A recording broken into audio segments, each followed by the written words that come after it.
Llévame a donde vas. Sorprendimos a los televidentes allí en la calle. Las preguntas fueron: ¿por qué creen que mentimos? ¿Y cuáles son esas mentiras tradicionales, las clásicas? Atiendan por favor todas las respuestas porque son para alquilar balcones. A ver. Es muy difícil o casi imposible encontrar personas que no hayan mentido alguna vez en la vida. Para algunos es algo absolutamente normal. Pero ¿por qué cree la gente que los seres humanos recurren a la mentira? Para quedar bien con algo, con alguien. Y para quedar bien con otra persona o para ocultar alguna cosa que le convenga. Por inseguridad, supongo. Para salir de alguna situación incómoda o algo así. Cuando uno falla a veces miente para no ser castigado. En todos los ámbitos, ¿verdad? En el trabajo, en la pareja, familia, estudio. En la desesperación alguna vez en aprieto uno miente inconscientemente para salvar la situación. Tal vez porque no tiene otra salida. Entonces por eso utiliza las mentiras.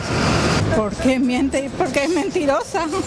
A la hora de recordar algunas clásicas mentiras, más de uno suelta una sonrisa. Y es que la lista de mentiras, pequeñas o grandes, es interminable.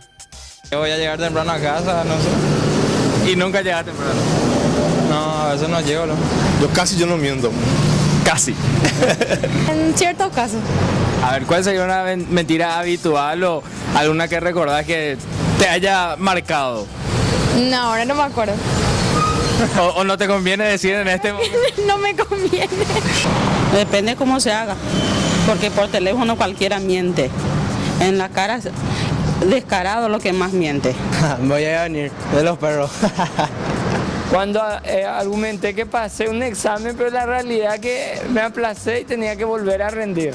Y generalmente para los compromisos, ¿verdad? Que se dice, por ejemplo, que llegue a tal hora y no puede por tal motivo, entonces se inventa una excusa o una mentira. Generalmente esa es la mentira que más suelo escuchar.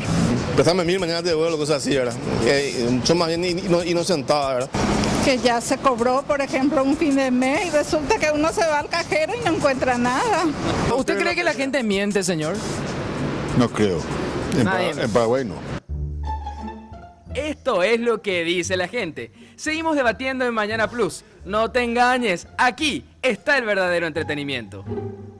Llévame a donde vas.